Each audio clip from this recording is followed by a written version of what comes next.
ரொம்ப நாளா நிறைய பேர் கேட்டுட்டு இருந்த அந்த லேப்டாப் இப்போ நம்ம கிட்ட இருக்கு. எஸ், ரிலையன்ஸ் டிஜிட்டலில் அஃபிஷியலாக பப்ளிக்கு அவைலபிள் ஆகிடுச்சு. நான் ரிலையன்ஸ் டிஜிட்டலில் தான் ஆர்டர் போட்டேன். எனக்கு 3 நாள் ஆச்சு. 15,700 ரூபாய்க்கு நான் இதை வாங்கினேன். சரியா, இதுதான் இதோடைய ப்ரைஸிங். ஸோ இருக்கிறதுலே best budget laptop for students அப்படின்னா அது இந்த ஜியோ லேப்டாப் தானே. வாங்க வீடியோவில் பார்க்கலாம்.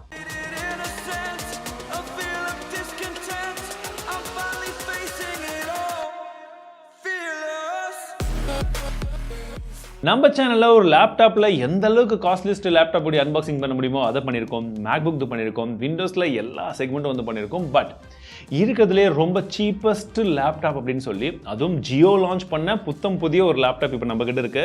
அங்கே எங்கே தேடி பார்த்தாலுமே இன்டர்நெட்டில் இந்த பர்டிகுலர் லேப்டாப்புடைய ஒரிஜினல் அஃபிஷியல் ரீட்டைல் பாக்ஸோடைய அன்பாக்சிங் யாருமே வந்து போடல. நம்ம தான் ஃபஸ்ட் டைம் நினைக்கிறேன். ஏன்னா நிறைய பேரெல்லாம் வந்து வாயிலே வடை தான் சுட்டுட்டு இருக்காங்க. சரி, கிடைச்சாச்சு, ஆர்டர் போட்டாச்சு. குயிக் அன்பாக்சிங் பண்ணிட்டு உள்ள உண்மையிலே என்னென்ன இருக்கு, எப்படி இருக்குன்ற எல்லா விஷயத்தையும் பார்க்க போறோம். அண்ட் 16,000 அது ஒர்த்தான்றதையும் பார்க்கலாம். சரிங்களா, பாக்ஸை பொறுத்த வரைக்கும் ஒரு ப்ளூ கலர் ஜியோ உடைய அந்த லோகோ மேல இருக்கு. லேப்டாப் உடைய சிம்பிள் மட்டும் கீழே போட்டிருக்காங்க. இது ஏதோ ஒரு மாடல் நம்பர், அந்த மாடல் நம்பர் மட்டும் இங்க போட்டிருக்காங்க. சரிங்களா, பட் நான் முக்கியமா சொல்லணும்னு நினைச்ச விஷயம் எங்கன்னு பார்த்தீங்கன்னா இந்த விஷயம் 35,600 ரூபாய் எம்ஆர்பின்னு போட்டிருக்காங்க. பட் அந்த அளவுக்கு எல்லாம் கிடையாது. அதே போல இது மேனுஃபேக்சர்ட் பைன்னு போட்டுட்டு ஃப்ளெக்ஸ்ட்ரானிக்ஸ் அப்படின்றத சொல்கிறாங்க. அதாவது ஆந்திராவில் சித்தூரில் இருக்கக்கூடிய ஒரு கம்பெனியில் தான் இதை வந்து மேனுஃபேக்சரே பண்ணுறோன்னு சொல்கிறாங்க. அது உண்மையாக இருக்கும் பட்சத்தில் குட். February 2022 தான் வந்து இது மேனுஃபேக்சரே பண்ணதாக சொல்கிறாங்க. 1.5 கிலோ வெயிட் வரும் அப்படின்றது போலையும் சொல்கிறாங்க. சரி, அவ்வளோதான். இப்போ நேராக அன்பாக்சிங் பார்த்தலாம். பாக்ஸ் ஓப்பன் பண்ணி உள்ள பார்த்தீங்கன்னா நமக்கு லேப்டாப் இருக்குது, கூடவே இதோடைய சார்ஜர் இருக்குது, அண்ட் ஒரு சில புக்லெட்ஸ் கொடுத்துருக்காங்க. இவ்வளோதாங்க லேப்டாப். போர்ட்டபுளாக இருக்குது, குட்டி லேப்டாப், அவ்வளோதான் வந்து சொல்ல முடியும். 1 வருஷத்துக்கான வாரண்டி இருக்குது. ஃபர்ஸ்ட் இதோடைய பில் குவாலிட்டி பார்த்தலாம். ஃபுல் அண்ட் ஃபுல்லாக ஒரு ரப்பரைஸ்டு ஃபினிஷிங் தான் கொடுத்திருக்காங்க. இன்ஃபேக்ட் சொல்ல போனா மேல ஃபுல்லா இந்த ப்ளூ கலர் தான். பட் இதுவும் ரப்பரைஸ்ட் ஃபினிஷிங்ல தான் இருக்கு. சென்டர்ல ஒரு ஸ்டீல் மாதிரி ஒரு கொடுத்திருக்காங்க. அதுல சென்டர்ல ஒரு கட் அவுட்ல வந்து பாத்தீங்கன்னா ஜியோ லோகோ இருக்கு. அதுவும் ரப்பரைஸ்ட் ஃபினிஷிங்ல தான் இருக்கு. கீழ வைக்கக்கூடிய அந்த குஷன் வந்து கொடுத்திருக்காங்க. சோ இதுவும் வந்து ஒரு கொஞ்சம் எலிவேட் பண்ணி நமக்கு இந்த காத்தெல்லாம் போறதுக்கு வென்சிங் இருக்கு இல்லையா, சோ அதுக்கு வந்து யூஸ் ஆகும் அப்படின்னு நினைக்கிறேன். ஓபன் பண்ணோம்னா உள்ள இந்த கீபோர்டை சுத்தியும் சரி எல்லா இடங்களிலுமே சரி இதே ரப்பரைஸ்ட் ஃபினிஷிங் தான் இருக்கு. ஒரு ரப்பரைஸ்ட் ஃபினிஷிங் ஓகே. பட் உங்க கையில கொஞ்சம் ஏதாச்சும் லிக்விட், ஏதாச்சும் கொஞ்சம் ஈரப்பதம், நீங்க எண்ணெயோ ஏதாச்சும் இருந்ததுன்னா லேப்டாப் மேல அப்படியே வந்து பதியும். ஸோ நீங்கள் அடிக்கடி க்ளீன் பண்ணுற மாதிரி இருக்கும். டிஸ்பிளே பொறுத்த வரைக்கும் இதில் 11.6 இன்ச்க்கான ஒரு ஹெச்டி டிஸ்பிளே தான் தந்திருக்காங்க. எஸ், அது ஒன்று. ஆன்டி கிளார் டிஸ்பிளே. ஸோ உங்களுக்கு ஹெச்டி டிஸ்பிளே அப்படின்ற பட்சத்தில் பிக்சர் குவாலிட்டி கொஞ்சம் பிக்சல்ஸ் எல்லாம் நார்மலாக தான் அது தெரியும். அது ஒரு விஷயம். ஆன்டி கிளார் அப்படின்ற பட்சத்தில் உங்களுக்கு வியூவிங் ஆங்கிள்ஸும் ஓரளவுக்கு நார்மலாக தான் இருக்கும். ஓகே, இதெல்லாம் ஒரு விஷயங்கள். பட் அப்படி இருந்தாலுமே டிஸ்பிளே வந்து பார்த்தீங்கன்னா ஆவரேஜ் குவாலிட்டியாக தான் வந்து கொடுத்துருக்காங்க. இந்த பட்ஜெட்டுக்கு ரொம்ப எதிர்பார்க்க முடியாது அப்படின்னு சொன்னாலுமே இந்த பட்ஜெட்டுக்கு வரக்கூடிய டேப்லெட்ஸ் எல்லாம் கூட பார்த்தீங்கன்னா நல்ல டிஸ்பிளேயோட வர ஆரம்பிச்சிடுச்சு. ஸோ இவங்க இன்னும் கொஞ்சம் பெட்டர் டிஸ்பிளே கொடுத்துருந்துருக்கலாம். ஏன்னா ஒயிட்ஸ் நிறைய அடிக்குது. பார்த்தீங்கன்னா கொஞ்சம் உங்களுக்கு வந்து அப்படியே ஒயிட் நல்லா அடிக்கும் பொழுது உங்களுக்கு நிறைய நேரம் வந்து டிஸ்பிளேவை பார்த்து யூஸ் பண்ண முடியல. நீங்கள் வந்து கிளாஸஸ்க்கு தான் அட்டன் பண்ண போகிறீங்க, படிக்கிறதுக்கு யூஸ் பண்ண போகிறீங்க அப்படின்னாலுமே ரொம்ப நேரம் இந்த டிஸ்பிளேவை பார்க்க முடியாது. ஏன்னா பிரைட்னஸ் நல்லா இருக்குது. பட் கான்ட்ராஸ்ட் மற்ற விஷயங்கள்லாம் கொஞ்சம் டல்லாக இருக்கிறதுனால ரொம்ப நேரம் வியூ பண்ணுறது ரொம்பவே டிஃபிகல்ட்டான ஒரு விஷயம் நான் யூஸ் பண்ண வரைக்கும். இது ஒன்று. அவுட்டோரில் ஓரளவுக்கு பரவாயில்ல, யூஸ் பண்ண முடியும், மேனேஜ் பண்ணலாம். இவ்வளோ தான். இதை சப்போர்ட் பண்ணுறதுக்கு ஸ்பீக்கர் அப்படின்ற பட்சத்தில் நமக்கு டியூல் ஸ்டீரியோ ஸ்பீக்கர் கொடுத்துருக்காங்க. ரெண்டுமே 1 வாட்கான ஸ்பீக்கர் தான். பட் சவுண்டை பொறுத்த வரைக்கும் உங்களுக்கு ஆடியோ லவுடாக இருக்கு. கிளாரிட்டி பரவாயில்ல, ஆவரேஜ் தான். ரொம்ப நல்லா எதிர்பார்க்காதீங்க. பட் ஆடியோ பொறுத்த வரைக்கும் செம்ம லவுடாக இருக்கு. பெர்ஃபார்மன்ஸ்க்கு இதில் ஸ்னாப்டிராகன் 665 அப்படின்னு சொல்லக்கூடிய ஒரு CPU வந்து கொடுத்துருக்காங்க. அதை சப்போர்ட் பண்ணுறதுக்கு Adreno 610 அப்படின்னு சொல்லக்கூடிய GPUவும் இருக்கு. இது ஏற்கனவே நம்ம நிறைய ஸ்மார்ட் ஃபோன்ஸில் ஒரு 2-3 வருஷத்துக்கு முன்னாடி பார்த்த அதே ப்ராசஸர் தான். அந்த ப்ராசஸரை இதில் யூஸ் பண்ணியிருக்காங்க. தப்பு இல்லை, நல்லது தான், இந்த மாதிரி வரணும். பட் என்னன்னா இதில் நீங்கள் ஹெவி கேம்ஸ் மற்ற விஷயங்கள்லாம் வந்து பார்க்கவே பார்க்காதீங்க. இது பியூர் ஒரு நார்மல் பேசிக் யூசேஜ்க்கு மட்டும் தான் அவங்க டிசைன் பண்ணிக்கிறதா சொன்னாங்க. அண்ட் இது வந்து பார்த்தீங்கன்னா உங்களுக்கு இன்டெகிரேட்டட் சிம் கார்டோட வருது. ஸோ உங்களுக்கு சிம் வேணும்னா நீங்கள் இந்த லேப்டாப்புடைய மாடல் நம்பர்லாம் இருக்கும், அதை எடுத்துகிட்டு போய் நியரஸ்ட் ஜியோ ஸ்டோரில் சொல்லும் பொழுது அவங்க ஆக்டிவேட் பண்ணி கொடுத்துருவாங்க. எந்த பிளான் வேணுமோ அந்த பிளானில் வாங்கிக்கலாம்னு சொன்னாங்க. எங்களுக்கு அது யூசேஜ் இல்லைன்றதால நாங்கள் அதை பண்ணல. பிகாஸ் நான் உங்களுக்கு வீடியோ போகிறதுக்காக மட்டுமே தான் அதை வாங்கியிருக்கேன். அதனால் எனக்கு தேவைப்படல.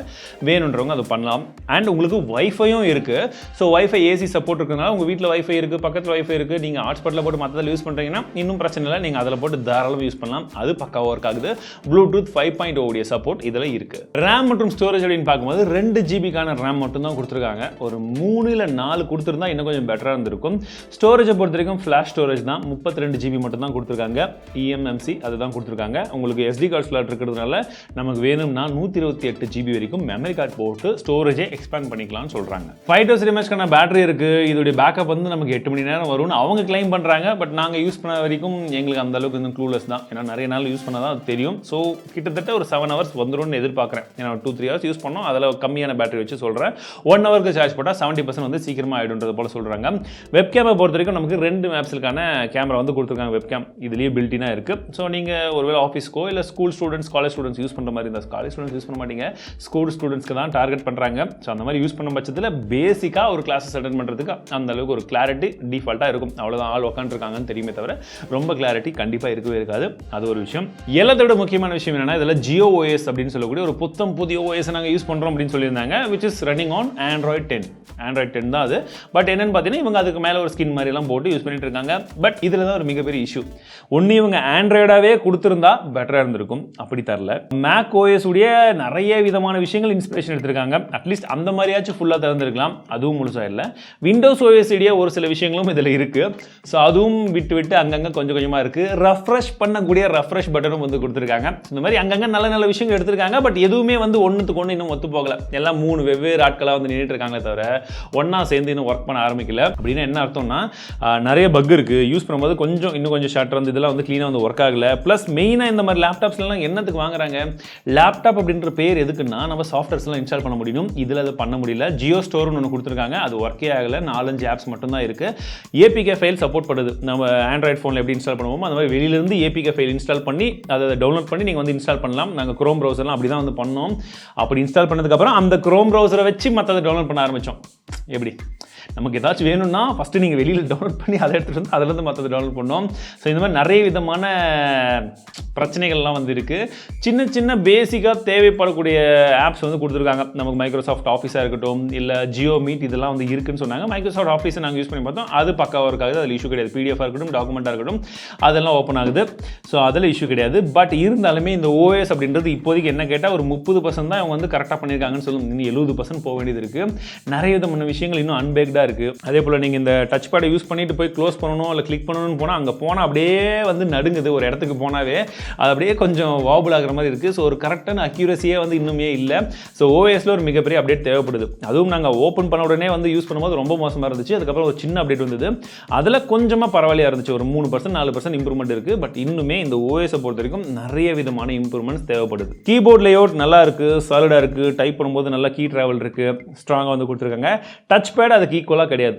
டச் பேட் ரொட்டேஷன் போகிறது வரதெல்லாம் கரெக்டாக இருக்குது. கிளிக் பண்ணும்போது ரொம்ப ஹார்டாக இருக்குது. அண்ட் கரெக்டாக வந்து லெஃப்ட் கிளிக் ரைட் கிளிக் வந்து பண்ண முடியல. ஒரு சில டைம் சிங்கிள் டேப் இதெல்லாம் வந்து ஒர்க் ஆகுது, இன்னும் ஒரு சில டைம் வந்து ஒர்க் ஆகல. ஸோ இந்த மாதிரி வந்து ஒரு சில இஷ்யூஸ் இதில் இருக்குது. ஸோ நம்மளோட டெக் நியூஸில் நான் சொல்லும் போதே நிறைய பேர் கேட்டுட்டு இருந்தாங்க, ஏன் ப்ரோ கவர்மெண்ட் எம்ப்ளாய்ஸ்க்கு மட்டும் இந்த லேப்டாப் கொடுக்குறாங்க, நம்மளாம் வாங்க முடியாதா, நல்லா இருக்கிற மாதிரி இருக்கே அப்படின்னு சொல்லி ஒரு சில பேர் கேட்டிங்க. நல்லாலாம் இல்லைங்க. ஸோ உங்களுக்காக தான் வாங்கி டெஸ்ட் பண்ணியிருக்கேன். தயவு செஞ்சு யாரும் வந்து வாங்காதீங்க. ஏன்னா ரேட் வந்து பார்த்தீங்கன்னா 16,000 ரூபாய். 16,000 rupeesக்கு உங்களால் இது வாங்க முடிஞ்சால் இன்னும் கொஞ்சம் வெயிட் பண்ணி இன்னும் கொஞ்சம் காசு சேர்த்து வச்சு கூட ஒரு 24-25க்கு பார்த்தீங்கன்னா நல்ல லேப்டாப்பே வரும். ஏன்னா லேப்டாப்னா நம்ம சாஃப்ட்வேர் இன்ஸ்டால் பண்ணணும். அந்த மாதிரி ஒரு விண்டோஸ் லேப்டாப் வாங்கினீங்கன்னா இன்னுமே பெட்டராக இருக்கும்ன்றது என்னுடைய கருத்து. 15,000 தான் ப்ரோ என்னுடைய பட்ஜெட் இருக்குது, அதுக்காச்சும் இந்த லேப்டாப்பை வாங்கலாமா அப்படின்னு கேட்டிங்கன்னா அப்பயும் வேணாம்னு தான் சொல்லுவேன். ஏன்னா உங்களால் எதுவுமே பண்ண முடியாது, பண்ணவும் முடியல. OSல இன்னும் அந்தளவுக்கு சப்போர்ட்டும் வந்து வரல. அதற்கு ஏதாச்சும் ஒரு டேப்லெட் கூட வாங்கிட்டு நீங்கள் கிளாஸஸ் அட்டெண்ட் பண்ணுறதுக்கு மற்றதுக்கு வந்து யூஸ் பண்ணிக்கலாம். இதுதான் என்னுடைய தனிப்பட்ட கருத்து. ஸோ இந்த வீடியோ உங்களுக்கு பிடிச்சிருந்தா மறக்காமல் லைக், ஷேர் அண்ட் சப்ஸ்கிரைப் பண்ணிக்கோங்க. மீண்டும் உங்கள் இடத்துல சந்திக்கிறேன். வாழ்க தமிழ். இந்த லேப்டாப் என்னடா பண்ணுறது இப்போ?